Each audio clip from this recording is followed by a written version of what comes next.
दोस्तों, चंद्रयान-3 की historic achievement को अभी 2 हफ्ते भी पूरे नहीं हुए हैं कि इसरो एक बार फिर से नया इतिहास बनाने जा रहा है। Aditya L1 mission. आज इसरो की नज़र चांद पर नहीं बल्कि सूरज की ओर है।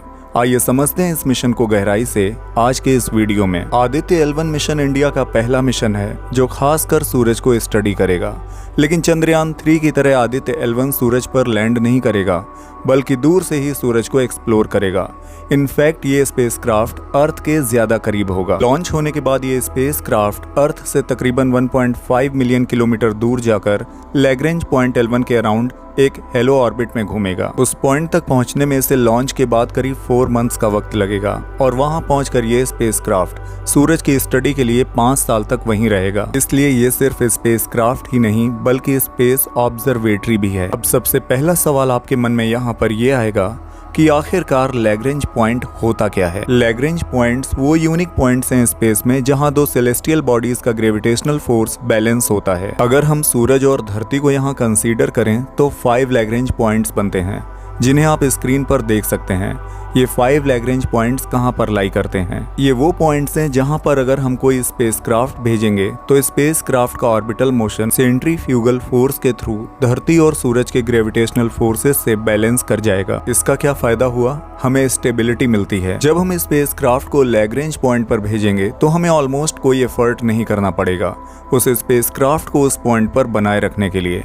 स्पेसक्राफ्ट का फ्यूल बचेगा और ये स्पेसक्राफ्ट अर्थ और सन के अराउंड रिवॉल्यूशन के साथ साथ गोल गोल घूमता रहेगा, जिससे ज्यादा लंबे मिशंस भी किए जा सकते हैं। दूसरा फायदा है कंटिन्यूअस ऑब्जर्वेशन का। जैसे कि लैग्रेंज पॉइंट 1 यानी L1 पॉइंट पर जो कुछ भी हम भेजेंगे वो कंटिन्यूअसली ऐसी पोजीशन में रहेगी जहां से धरती और सूरज दोनों को देखा जा सके और इससे ये कंफर्म होता है कि कभी भी ये उनकी शैडो में नहीं छुपेगा। इसलिए लैग्रेंज पॉइंट्स इतने जरूरी हैं और आदित्य L1 को L1 पॉइंट पर ही प्लेस किया जाएगा। दोस्तों, आदित्य L1 को इसी पॉइंट से अपना नाम मिला है। इससे पहले भी दूसरी स्पेस एजेंसियों ने सोलर ऑब्जर्वेटरीज भेजी हैं, उन्हें पॉइंट L1 पे प्लेस किया गया है, जैसे कि सोलर एंड हीलियोस्फेरिक ऑब्जर्वेटरी, शॉर्ट में सोहो। ये एक ज्वाइंट मिशन था नासा और यूरोपियन स्पेस एजेंसीज का। L1 और L2 सबसे इम्पोर्टेंट लैग्रेंज पॉइंट्स हैं क्योंकि वो अर्थ के करीब हैं।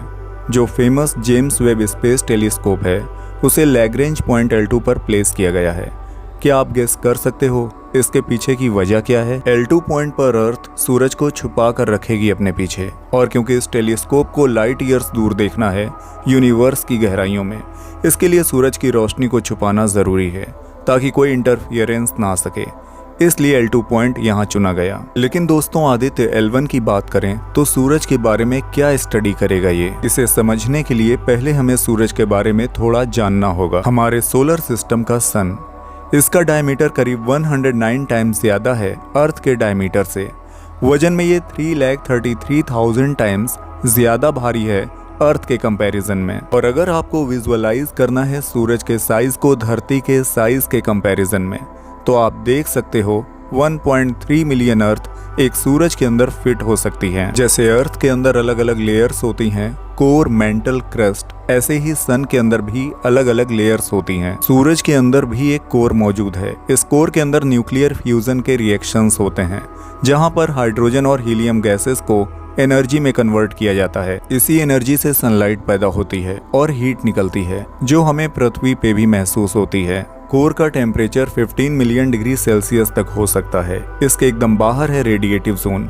70% सन का रेडियस रेडिएटिव जोन से बनता है। फिर आती है कन्वेक्टिव जोन, लगभग 30% सन का रेडियस।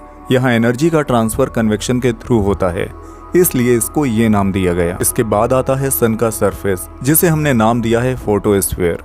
लेकिन वास्तव में सन का कोई वैसा सरफेस नहीं होता जैसा अर्थ का सरफेस होता है, क्योंकि वहाँ सिर्फ गर्म गैसेस और प्लाज्मा मौजूद है। तो इसे सूरज के एटमॉस्फेयर की लोवेस्ट लेयर भी कहा जाता है। यहाँ पर टेम्परेचर काफी हद तक कम हो जाता है, लगभग 5500 डिग्री सेल्सियस। इसके ऊपर आती है क्रोमोस्फीयर की लेयर, जहाँ पर टेम्परेचर बढ़ने लगता है। 6000 डिग्री सेल्सियस से शुरू होता है और ऊपर तक पहुँचते पहुँचते 20,000 डिग्री सेल्सियस हो जाता है। फिर एक लेयर है ट्रांजिशन रीजन नाम से, और फिर उसके बाद सन की सबसे आउटर मोस्ट लेयर आती है जिसका नाम है कोरोना। कोरोना की लेयर में बहुत गर्म प्लाज्मा मौजूद है, 1 to 3 मिलियन डिग्री सेल्सियस। एक सवाल यहाँ आपके मन में आएगा, आखिर क्या वजह है कि सन का कोर इतना गर्म है लेकिन सरफेस ठंडा हो जाता है और फिर कोरोना वाली लेयर फिर से गर्म हो जाती है? ये सवाल अभी भी एक रहस्य है साइंटिस्ट के लिए। हो सकता है इसरो का स्पेस मिशन आदित्य L1 यहाँ कुछ राज खोलेगा। दोस्तों, साइंटिस्ट ने अपनी अलग अलग थ्योरीज बनाई हैं इसके पीछे रीजनिंग को लेकर, लेकिन यकीनन कोई भी अभी नहीं जानता है कि एग्जैक्ट रीजन क्या है। जब हम सूरज को अर्थ से देखते हैं तो यूजुअली हमें फोटोस्फीयर की लेयर दिखती है, लेकिन जब सोलर एक्लिप्स होता है तो एक रेडिश ग्लो हमें नजर आता है। सोलर एक्लिप्स के अराउंड तो वो क्रोमोस्फीयर की लेयर होती है और टोटल सोलर एक्लिप्स में वो लेयर भी नजर नहीं आती और सिर्फ कोरोना की लेयर दिखती है। बहुत ही हल्का सा एक हेलो टाइप का बन जाता है सन के अराउंड। आदित्य L1 का मिशन है सन के ऊपर की 3 लेयर्स को स्टडी करना, फोटोस्फीयर, क्रोमोस्फीयर एंड कोरोना। इसको अर्थ से लाखों किलोमीटर दूर कैसे किया जाएगा? आदित्य L1 पर मौजूद इक्विपमेंट्स की बात करने से पहले हमें समझना होगा कि सूरज से क्या क्या चीजें बाहर निकलती हैं। सबसे पहले हीट और लाइट तो हम सब जानते हैं, ये तो क्लियर है। इसके अलावा सूरज से हर किस्म की इलेक्ट्रोमैग्नेटिक रेडिएशंस निकलती हैं। इसमें ना सिर्फ विजिबल लाइट जो हमारी आंखों से दिखती है, बल्कि अल्ट्रावायलेट रेडिएशन जिसकी वजह से स्किन कैंसर हो सकता है। इसके अलावा infrared radiation, radio waves, X rays और गामा रेज भी शामिल हैं। ये एक्स रेज और गामा रेज भी बहुत हार्मफुल रेडिएशन होती हैं, लेकिन हमारी अर्थ का एटमॉस्फेयर इनसे प्रोटेक्ट कर लेता है हमें। लेकिन इन सबके अलावा सूरज से निकलती है सोलर विंड। दरअसल सोलर विंड एक बहुत बड़ा बहाव है चार्ज्ड इलेक्ट्रॉन्स और प्रोटॉन्स का। ये सोलर विंड जब अर्थ की मैग्नेटिक फील्ड से इंटरेक्ट करती है तो हमें नॉर्दर्न लाइट्स देखने को मिलती है। यही खूबसूरत सी रोशनी जो स्वीडन, फिनलैंड, आइसलैंड जैसे देशों में देखने को मिलती है। इसके अलावा सूरज से निकलते हैं कोरोनल मास इजेक्शंस, जो सोलर विंड और मैग्नेटिक फील्ड के एक्सप्लोजन्स होते हैं। फिर निकलते हैं सूरज से कभी कभी सोलर फ्लेयर्स, जो लाइट और एनर्जी के बड़े जबरदस्त फ्लैशेस होते हैं। बहुत सी साइंस फिक्शन मूवीज में अक्सर सोलर फ्लेयर्स को मेंशन किया जाता है, जैसे कि 2012 या नोइंग जैसी मूवीज, जिनमें खौफनाक सोलर फ्लेयर्स दिखाए गए हैं जिसकी वजह से पूरी दुनिया खत्म हो जाती है। इन सभी को अब मेजर करने के लिए आदित्य L1 पर 7 इक्विपमेंट्स लगे हैं, जिन्हें आप 7 पेलोड्स भी कह सकते हो। First, visible emission line coronagraph. ये कोरोना लेयर की स्टडी करेगा और कोरोनल मास इजेक्शंस को ऑब्जर्व करेगा। Second, solar ultraviolet imaging telescope. ये सूरज की फोटोस्फीयर और क्रोमोस्फीयर की तस्वीर लेगा